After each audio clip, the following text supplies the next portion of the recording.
नमस्कार साथियों, मैं कृष्ण कुमार सारण।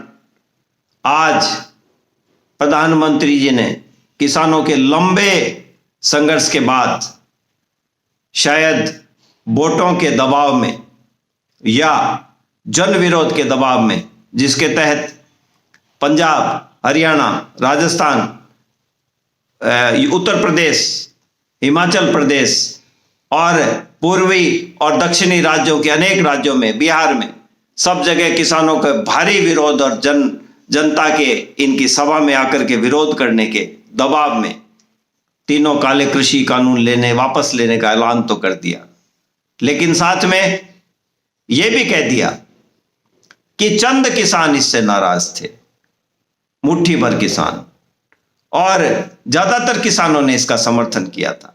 और कितना झूठ बोलोगे प्रधानमंत्री जी देश के सामने।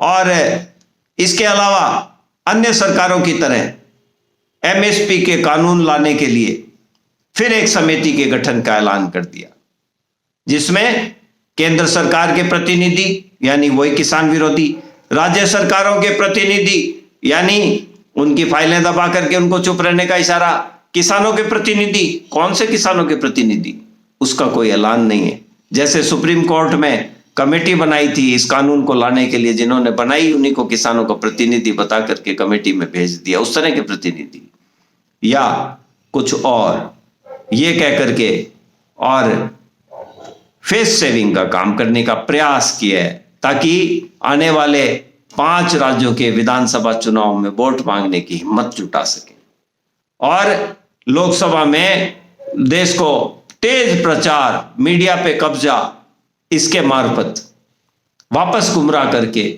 धर्म में, जातियों में लड़ा करके और फिर सत्ता पे कब्जा करके और इन्हीं अडानी अंबानी जैसे बड़े पूंजीपतियों के साथ सांठगांठ करके देश को बेचने का काम आगे बढ़ सके।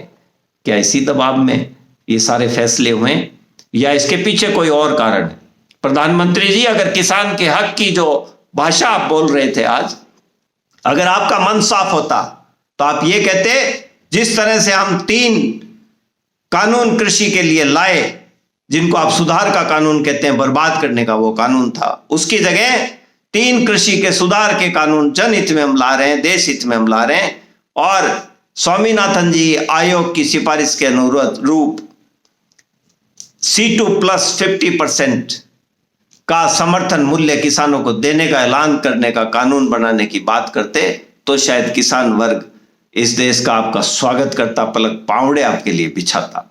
लेकिन आपका किसानों से सरोकार कहीं नजर नहीं आता। आप सिर्फ एक लच्छेदार भाषण, शब्दों की सांठगांठ करके एक भाषा शैली, जैसे पिक्चरों में डायलॉग बोले जाते हैं वैसे स्टेज पे डायलॉग बोल करके और आप गुमराह करने का प्रयास करते आ रहे हैं।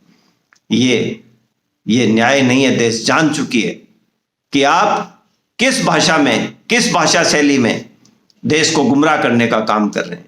आपकी पूरी टीम विघटन करने में लग रही है और अब जैसे जैसे चुनाव आ रहे हैं वैसे वैसे आपके आईटी सेल हिंदू मुसलमानों का जुमला उठाना शुरू कर दिया और जातियों में लड़ाने के जुमले शुरू कर दिए, विभाजन की सारी बातों की पैरोकारी शुरू कर दी, राजनीतिक पार्टियों के अंदर सांठगांठ करके उनके ऊपर दबाव बना करके उनको गुमराह करके और खरीदे हुए जनप्रतिनिधियों को थोपने की कार्यवाही आपने अंडरग्राउंड शुरू कर दी।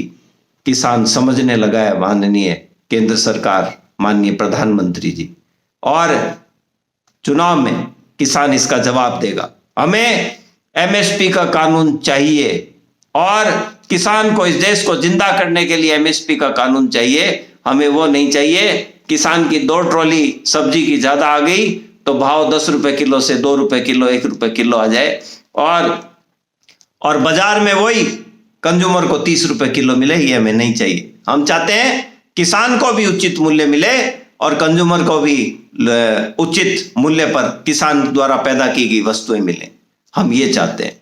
आप इस देश को जिंदा करने के लिए किसान को और आम आदमी की जेब काटने को बंद करने का कोई कानून बनाएं।